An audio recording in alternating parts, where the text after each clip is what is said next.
Welcome to question hour. నేను శివాని. విదేశీ నిధుల నియంత్రణ చట్టం సవరణ బిల్లు 2026 పై పార్లమెంట్ లో వాడివేడిగా చర్చ జరుగుతోంది. బిల్లులో కొత్తగా ప్రతిపాదించిన నిబంధనలపై విమర్శలు వెల్లువెత్తుతున్నాయి. విదేశీ నిధులు స్వీకరించే స్వచ్ఛంద సంస్థల కార్యకలాపాలపై మరింత పర్యవేక్షణ పెంచేందుకు కేంద్ర ప్రభుత్వం FCRA బిల్ 2026ను లోక్సభలో ప్రవేశపెట్టింది. విదేశీ నిధుల వినియోగంలో పారదర్శకత పెంచడం, అక్రమ నిధుల ప్రవాహాన్ని అడ్డుకోవడం, జాతీయ భద్రతకు ముప్పు కలగకుండా చూడడమే బిల్ ఉద్దేశమని కేంద్రం చెబుతుంది. ఏదేమైనా స్వచ్ఛంద సంస్థ లేదా మతపరమైన సంస్థ FCRA నమోదు గడువు ముగిసినా లేదా రద్దయినా ఆ సంస్థ విదేశీ నిధులతో సమకూర్చుకున్న ఆస్తుల నిర్వహణ కోసం ప్రభుత్వం ఒక అధికారిని నియమించే అవకాశం ఉంటుంది. ఆ అధికారి పర్యవేక్షణలో ఆ ఆస్తులు ప్రభుత్వ నియంత్రణలోకి వెళ్తాయి.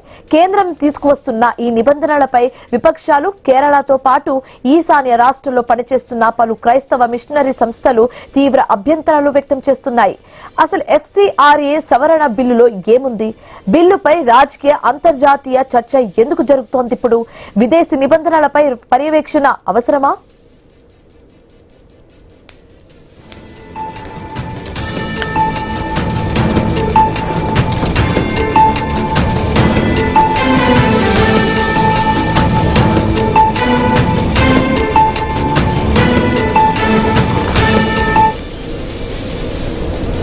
ఇదే అంశానికి సంబంధించి మాట్లాడడానికి ప్రస్తుతం మనతో పాటు జాయిన్ అయ్యారు మస్తాన్ రావు గారు, విశ్లేషకులు. ఆయనతో మాట్లాడే ప్రయత్నం అయితే చేద్దాం.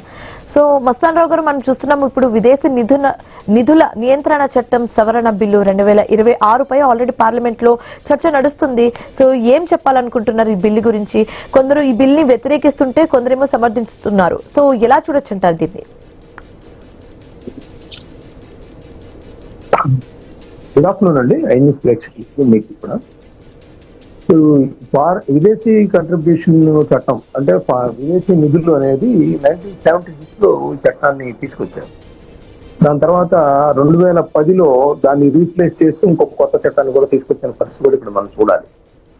ఆ తర్వాత చూస్తే 2016లో 2018లో 2010లో ఏదైతే ఈ చట్టం తీసుకొచ్చారో 1976 చట్టం స్థానంలో దాన్ని 2016, 2018, 2020 మళ్ళీ ఇప్పుడు 2026లో కూడా సవరించబోతా ఉన్న పరిస్థితి.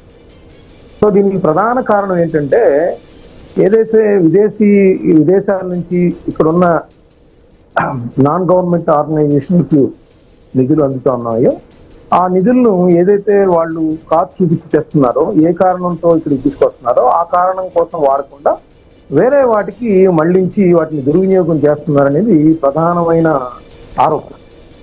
సో దానికి సంబంధించి ఏంటంటే ఏదైతే కేంద్ర హోంమంత్రిత్వ శాఖ దీనికి రిజిస్ట్రేషన్ చేయించుకుంటుంది ఆ కన్సర్న్డ్ నాన్ గవర్నమెంట్ ఆర్గనైజేషన్, ఆ నాన్ గవర్నమెంట్ ఆర్గనైజేషన్ దానికి నియమిత కాలంలో వాళ్ళు ఎక్కడెక్కడ ఈ ఫండ్స్ వాడారు, ఏంటి ఈ ఫండ్స్ తీసుకొచ్చిన తర్వాత ఏంటంటే ఏదైతే మనకి విదేశాల నుంచి తీసుకొచ్చే సమయంలో కేంద్ర హోంమంత్రిత్వ శాఖ చెప్తామో ఆ కారణం తప్ప వేరే కారణాలకు వాడితే కనుక ఆ నాన్ గవర్నమెంట్ ఆర్గనైజేషన్ యొక్క లైసెన్స్ ని రద్దు చేసే అధికారం కేంద్ర హోంమంత్రిత్వ శాఖ.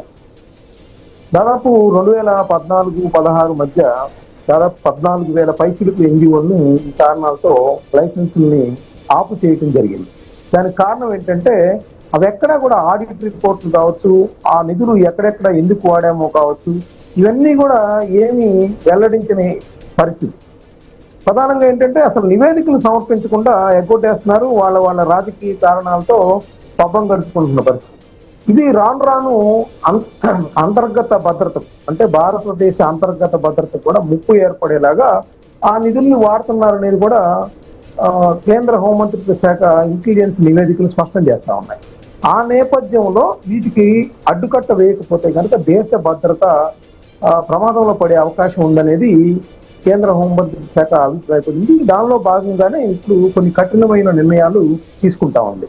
ఆ కఠిన నిర్ణయాలకు అనుగుణంగా ఈ 2010 దాని చట్టానికి సంబంధించి 2026లో కూడా అంటే 16లో 18లో కొన్ని సవరణలు ఇచ్చారు, 2020లో కూడా కొన్ని సవరణలు ఇచ్చారు. ఇప్పుడు మరింత కఠినతరం చేయబోతా ఉన్నారు. ఎందుకంటే మనకు 2019 నుంచి 2024 మధ్య చూసుకుంటే మన దేశానికి విదేశీ విరాళాలు అనేక రకాలు దాదాపు 14,449 సంస్థలకు సంబంధించి 55,000 కోట్ల రూపాయలు వచ్చాయి. ఆ 55,000 కోట్ల రూపాయలు వీళ్ళు ఏంటంటే ఆ సంస్థ మాత్రమే వినియోగించాలి, వేరే సంస్థలకి వాటిని మళ్లించకూడదు. అదేవిధంగా కొన్ని ఎన్జిఓలు ఏం చేస్తా ఉన్నాయంటే మతపరమైన కార్యక్రమాలకు, మత మార్పిడులకు కూడా వీటిని వాడుతున్నారనేది కేంద్ర హోంమంత్రిత్వ శాఖ ఐడెంటిఫై చేసింది. సో వీటన్నిటినీ కూడా పరిశీలించిన తర్వాత దీనికి సవరణలు తేవాలనేది నిర్ణయించింది. ఆ సవరణలో భాగంగా ఇప్పుడు మనం చూస్తా ఉన్నాం. దానికి అనుగుణంగా బిల్లు ప్రవేశపెడుతుంటే కాంగ్రెస్ పార్టీతో పాటు కొన్ని రకాల ప్రతిపక్ష పార్టీలన్నీ కూడా వ్యతిరేకిస్తున్న పరిస్థితి. సో దానివల్లే కేంద్ర ప్రభుత్వం ఇప్పుడు హోంశాఖ మంత్రి అమిత్ షా గారు కావచ్చు, మిగతా వాళ్ళు నరేంద్ర మోడీ గారు కావచ్చు, దీని మీద చాలా పట్టుదలతో ఉన్నారు. దానికి అనుగుణంగా ఈ బిల్లు సవరణలో ఆమోదం పొందేలాగా వాళ్ళు ముందుకు వెళ్తున్నారు అనేది కూడా మనం చెప్పచ్చు. అయితే ఇప్పుడు ఈ బిల్లుకి సంబంధించి కూడా కొన్ని వ్యతిరేకలు వస్తున్నాయి కాబట్టి కేరళ రాష్ట్రంతో పాటు ఈశాన్య రాష్ట్రాల్లో పనిచేస్తున్న పలు క్రైస్తవ మిషనరీ సంస్థలు కూడా తీవ్రంగా అభ్యంతరాలు వ్యక్తం చేస్తున్నాయి. ఎందుకై ఉండొచ్చు అంటారు? అంటే అసలు మన దేశానికి విదేశీ విరాళాలు ఎక్కువగా వస్తున్న రాష్ట్రం ఏదైనా ఉన్నాయంటే ఎన్జిఓలు కేరళ రాష్ట్రానికే ఎక్కువగా చెప్పచ్చు. సో కేరళ రాష్ట్రంలోనే అత్యధికంగా నాన్ గవర్నమెంట్ ఆర్గనైజేషన్స్ ఉన్నాయి. అక్కడికే విదేశీ నిధులు కూడా ఎక్కువగా వస్తూ ఉంటాయి. వాటిని ఏంటంటే మనం కొన్ని నిబంధనలు చెప్తాను. ఇప్పుడు ఒక జిల్లా నుంచి కనుక ఒక ఎన్జిఓ సంస్థ స్థాపితమై ఈ నిధులు ఏ జిల్లాలో ఖర్చు పెడుతున్నాం ఏంటి అనేది కూడా కేంద్ర హోంమంత్రిత్వ శాఖకి చెప్తుంది. అదేవిధంగా రాష్ట్రానికి సంబంధించి తీసుకుంటే కనుక ఆ రాష్ట్రానికి మాత్రమే, ఆ రాష్ట్రంలో మాత్రమే వాడాలి. అది ఎడ్యుకేషన్ పర్పస్ తీసుకొచ్చారా, లేకపోతే ఇతర సేవా కార్యక్రమాలు తీసుకొచ్చారా, లేకపోతే ఆరోగ్యపరమైన సేవలు అందించడానికి తీసుకొచ్చారా, లేదంటే ఇంకా పేదలను ఆదుకునేందుకు ఏ విధమైన కార్యకలాపాలు వాళ్ళు కొనసాగిస్తున్నారు. వీటికి స్పష్టంగా స్పెసిఫికేషన్స్ ఉంటాయి. ఆ స్పెసిఫికేషన్స్ కు మాత్రమే ఆ జిల్లాలోనూ, ఆ నియమిత జిల్లాలో లేదా ఆ మిగతా రాష్ట్రంలో మాత్రమే వాడాలి. ఇక్కడ ఇటీవల కాలంలో ఏం చేస్తా ఉన్నాయి అంటే ఒక రాష్ట్రంలో తీసుకొచ్చిన నిధులను వేరే రాష్ట్రాలకు మళ్లిస్తా ఉన్నాయి. ఇక్కడ మీరు ఇప్పుడు ప్రస్తావించారు కాబట్టి చెప్తున్నా, ఈశాన్య రాష్ట్రాలకు సంబంధించి ఈ మణిపూర్ కానీ, నాగాలాండ్ కానీ వాటికి కేరళ రాష్ట్రంలో ఉన్న ఎన్జిఓలు అక్కడికి తరలిస్తా ఉన్న పరిస్థితి. దీన్ని ఎప్పుడైతే కేంద్ర ప్రభుత్వం గుర్తించిందో ఆయా సంస్థలకి సంబంధించి విదేశీ విరాళాలు అందకుండా చేసేలాగా వాటి కార్యకలాపాలకు అడ్డుకట్ట వేస్తూ వాటి లైసెన్సుల్ని హోల్డ్లో పెట్టింది. ఆ హోల్డ్లో పెట్టిన నేపథ్యంలో వాళ్ళందరూ కూడా ఏం చేయాలో పాల్పోక ఇప్పుడు కాంగ్రెస్ పార్టీ కానీ మిగతా పార్టీలను ఆశ్రయించడం, వాళ్ళు దీనికి సంబంధించి కేంద్రం కావాలని ఈ విధంగా చేస్తా ఉందని చెప్పేసి వాళ్ళు అక్కసు వెళ్ళగట్టడం. అందుకనే దీనికి సంబంధించి పెద్ద ఎత్తున వివాదం చెలరేగిన పరిస్థితి. సో దీన్ని ఖచ్చితంగా భారతీయ జనతా పార్టీ నేతృత్వంలోని ఎన్డీఏ సర్కార్ మాత్రం ఈ మరింత ఏదంటే పారదర్శకత ఉండాలి. నిధులు ఎక్కడి నుంచి వస్తా ఉన్నాయి, ఏం చేస్తా ఉన్నారు వాటిని. ఎందుకంటే మనకు చూస్తే న్యాయమూర్తులు కానీ, న్యాయవాదులు కానీ, లేకపోతే జర్నలిస్టులు కానీ, ఇంకా కొంతమంది ఈ విరాళాలు తీసుకోవడంలో చాలా నిబంధనలు తీసుకోకూడదు అనమాట. సో వీళ్ళు ఏం చేస్తా ఉన్నారంటే ఇప్పుడు సోషల్ మీడియా కాలంలో కొన్ని రకాల ప్రమాదాలు ఏంటంటే కొన్ని సోషల్ మీడియా ప్లాట్ఫామ్స్ కూడా వీటిని వినియోగిస్తున్నట్టు కూడా కేంద్ర ప్రభుత్వం గుర్తించింది. అంటే కొన్ని రకాలైన యూట్యూబర్స్ కావచ్చు, లేదంటే మనకి రీల్స్ చేస్తా ఉన్నారు.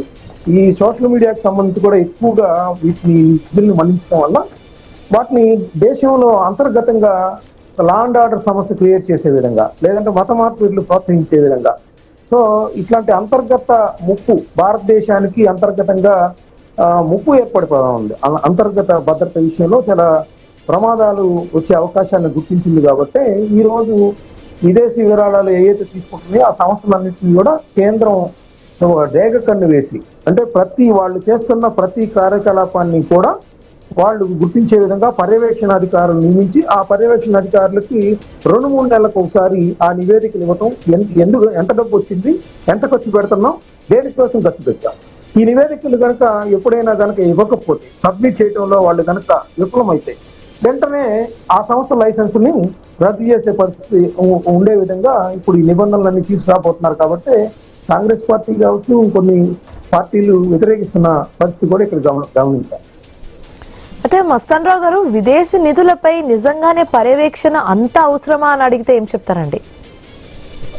ఖచ్చితంగా అవసరం అండి. ఎందుకంటే విదేశాల నుంచి అవి ఏ పర్పస్ తో పంపిస్తున్నారు, అన్ని వేల కోట్ల రూపాయలు భారతదేశానికి ఎందుకు పంపిస్తున్నారు, అంటే అక్కడ వాళ్ళు విదేశీ నిధులు తీసుకొచ్చే సంస్థలు ఏవైతే ఉన్నాయో వాటికి ఎట్లాంటి చరిత్ర ఉంది, నేర చరిత్ర ఉందా, ఏ చరిత్ర ఉంది, వీళ్ళకి ఎందుకు ఇస్తా ఉన్నారు, వీళ్ళు ఎందుకు ఉపయోగించుకుంటా ఉన్నారు. సో ఇవన్నీ కూడా ఖచ్చితంగా పర్యవేక్షణ లేకపోతే రేపు ఏ విదేశాల నుంచి పాకిస్తాన్ నుంచో లేకపోతే మనకి ఏదైతే ప్రత్యర్థి దేశాలుగా ఉన్నాయో లేకపోతే భారతదేశాన్ని బలహీనపరచాలని చూస్తున్న విదేశాలు ఏవైతే ఉన్నాయో వాళ్ళు మన దేశంలో ఎన్జిఓలను కూడా ఉపయోగించుకునే అవకాశాలు కూడా, అంటే అన్ని ఎన్జిఓలను అనకూడదు కానీ కొన్ని ఎన్జిఓలను మాత్రం ఆ విధంగా ఉపయోగించుకొని భారతదేశాన్ని బలహీనపరిచే విధంగా కొన్ని కార్యకలాపాలకు పాల్పడే అవకాశం ఉంది ఖచ్చితంగా. సో వాటి కనుక విదేశీ విరాళాలకు సంబంధించి కనుక మనం పర్యవేక్షణ కానీ దాన్ని కనుక సరైన విధంగా చూడలేకపోతే కనుక అది రాబోయే కాలంలో మరింత ముప్పుగా పరిణమించవచ్చు. అందుకనే కేంద్ర ప్రభుత్వం దాని మీద కొన్ని కఠిన నిర్ణయాలు తీసుకుంటున్న పరిస్థితి కూడా చూడాలి. దాదాపు 14 నుంచి 16,000 ఎన్జిఓలకు సంబంధించిన లైసెన్సులు కూడా హోల్డ్లో పెట్టిన విషయాన్ని కూడా ఇక్కడ గమనించాలి. ఎందుకంటే అవి ఎందుకు అప్పీల్ చేయలేకపోతున్నాయి న్యాయస్థానాల్లో కానీ లేదా కేంద్ర ప్రభుత్వం వద్ద కానీ అంటే వాళ్ళు నివేదికలు ఏదైతే వాళ్ళు లైసెన్స్ తీసుకున్నప్పుడు కేంద్ర ప్రభుత్వానికి చెప్పారో ఆ ఆడిట్ నివేదికలు కావచ్చు, వాళ్ళు ఆ నిధులు వాడిన వేటికి వాడారనే అంశాలు కావచ్చు, అవన్నీ కూడా నివేదికలు కేంద్ర హోం మంత్రిత్వ శాఖకి సమర్పించడంలో వాళ్ళు విఫలమయ్యారు. అంటే దీని వెనకాల ఏదో కుట్ర ఉంది, ఎందుకు చెప్పలేకపోతున్నారు, వాళ్ళు ఎందుకు నిధులు వాడారనేది ఎందుకు చెప్పలేకపోతున్నారు.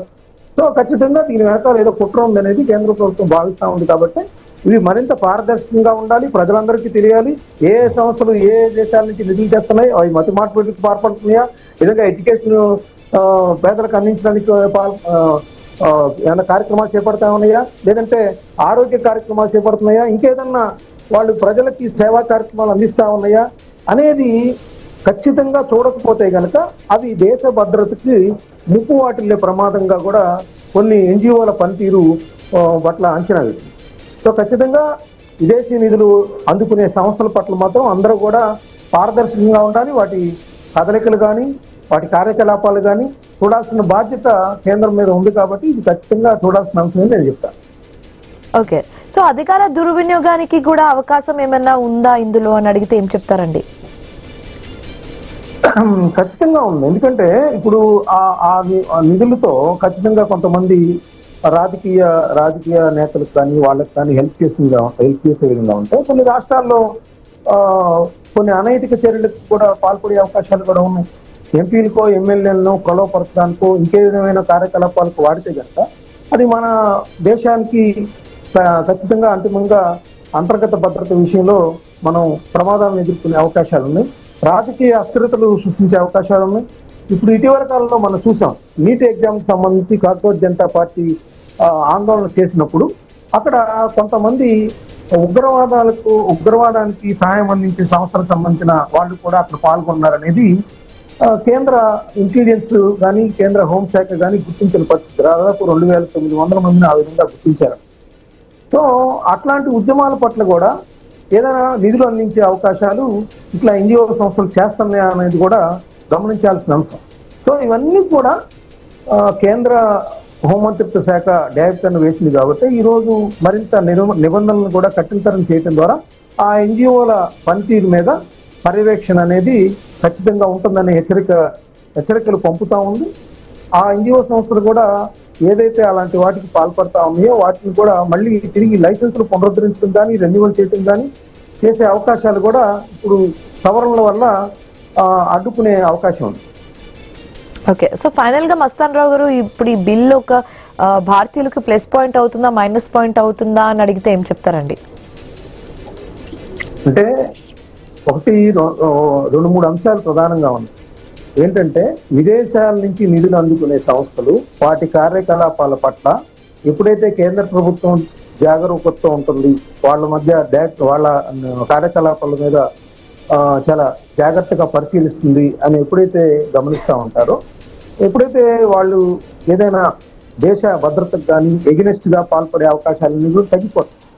సో ముఖ్యంగా మత మార్పిడులకు సంబంధించి కావచ్చు, లేదంటే మన దగ్గర ఉన్న ఎవరైనా ఉగ్రవాదాలను కానీ నక్సలైట్లు కానీ ఆ విధంగా నిధులు అందిస్తూ ఉన్నారా, లేదంటే ఇంకేదన్నా అనైతికత కార్యకలాపాలకు పాల్పడుతున్నారా అనే అంశాలు కూడా పూర్తిగా తగ్గే అవకాశం ఉంటుంది. కాబట్టి దానివల్ల దేశానికి మేలు జరుగుతుంది అనేదే ఎక్కువ మంది అభిప్రాయపడతా ఉన్నారు. ముఖ్యంగా క్రైస్తవ సంస్థలకు సంబంధించి కొంత అబ్జెక్షన్స్ వెల్లడవుతా ఉన్నాయి. కాంగ్రెస్ పార్టీ అది ఓటు బ్యాంక్ రాజకీయాల్లో భాగంగా చేస్తుందనేది కూడా బీజేపీ Right. ఆరోపిస్తున్న పరిస్థితి కూడా. Right thank you so much Mastan Rao గారు.